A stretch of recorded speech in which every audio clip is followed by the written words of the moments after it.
તો આપણે બનાવીશું લીલી મેથીની મઠરી। તો મેં અહીંયા એક બાઉલ લીધું છે, એમાં 2 થી 3 ચમચી ઘી નાખીશ।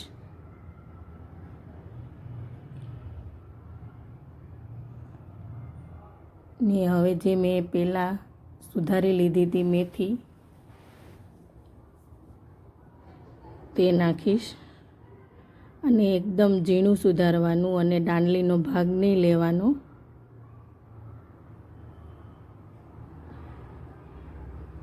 તો આપણે આને ધીમા ગેસે છેકી લઈશું।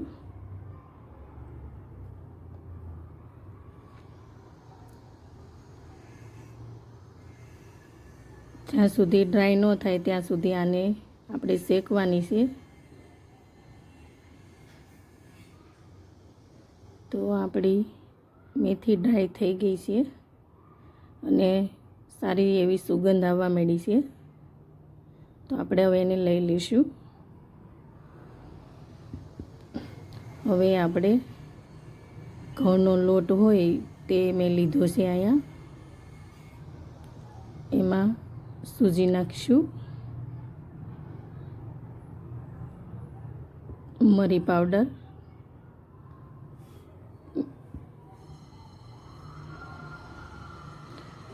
જીરું 1 ટીસ્પૂન,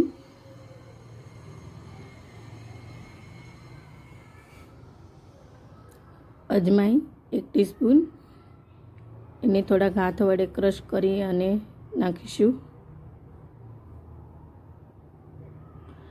અને હવે આપણે ડ્રાય કરેલી મેથી નાખી દઈશું।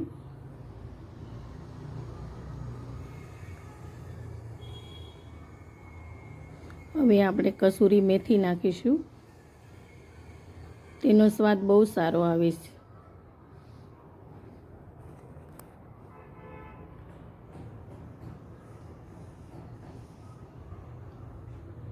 હવે આપણે હલ્દી પાવડર નાખીશું 1 ટીસ્પૂન, 2 ટીસ્પૂન લાલ પાવડર,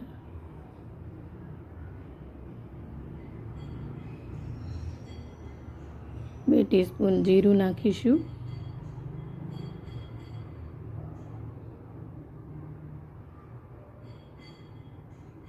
1 ટીસ્પૂન મીઠું નાખીશું। હવે આપણે આને ઘી નાખી અને ઘીનું મોણ દઈ દઈશું।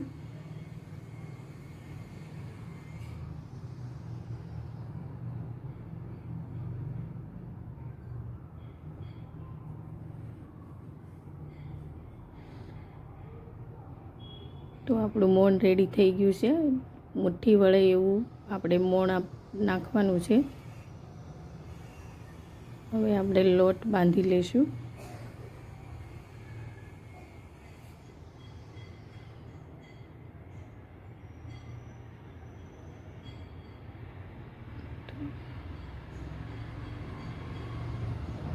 હવે અહીંયા મેં કોર્નફ્લોર લીધો છે, એમાં 3 થી 4 ચમચી ઘી નાખીશું અને તે આપણે એક પેસ્ટ બનાવી લઈશું।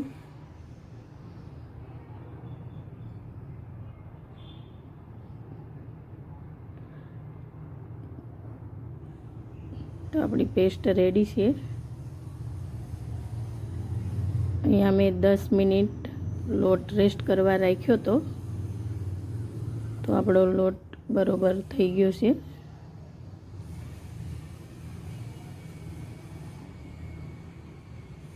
તો આપણે આને નાના નાના લુવા બનાવી નાખશું।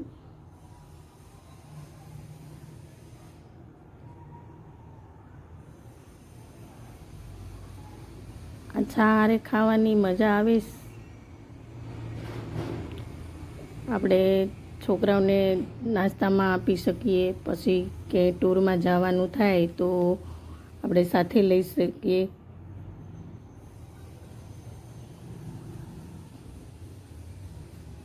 તો આપણે આને વણી લઈશું। આપણે રોટલીની જેમ જે આપણે રોટલી વણતા હોય તેમ એક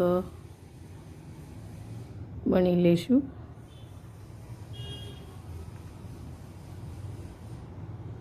પછી આપણે જે પેસ્ટ બનાવ્યું હતું તે આપણે આને ઉપરથી લગાવી દઈશું. આખું કવર કરી લેવાનું.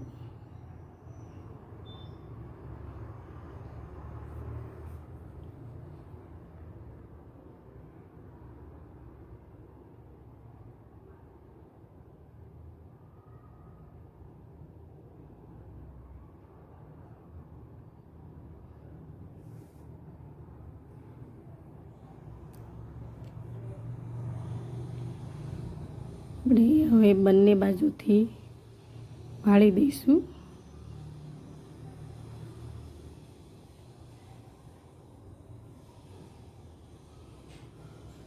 પાછી ઉપર પેસ્ટ લગાવીશું.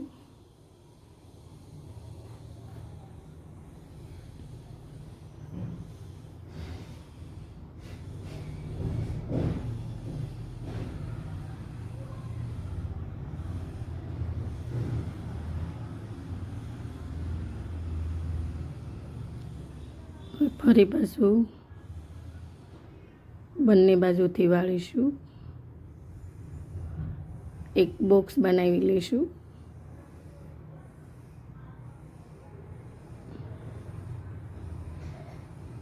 જો તમને મારો વિડીયો આ ગમે તો લાઈક કરજો અને મારી ચેનલને સબસ્ક્રાઈબ કરજો અને બેલ આઇકન બટન દબાવવાનું ભૂલતા નહીં. હવે આપણે આને વણી લઈશું.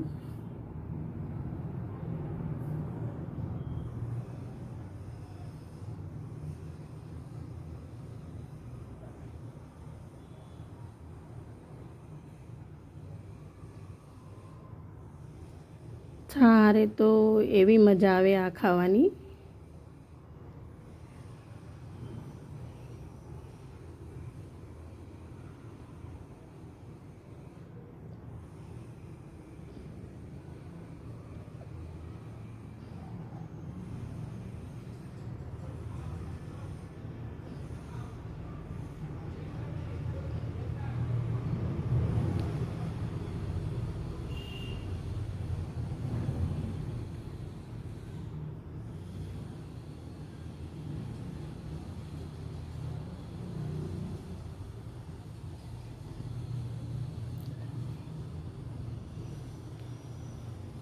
તો હવે આપણે નાના નાના પીસ કરી લઈશું.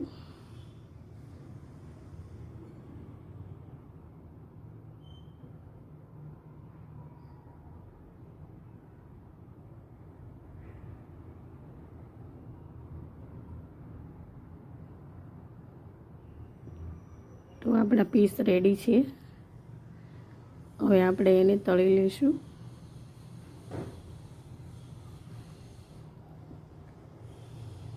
ધીમા ગેસે તળીશું તો જે આપણી મઠરી છે તે ખુલ્લે નહીં. તો આ રેડી છે. તમે જોઈ શકો છો કે કેવી ફૂલીને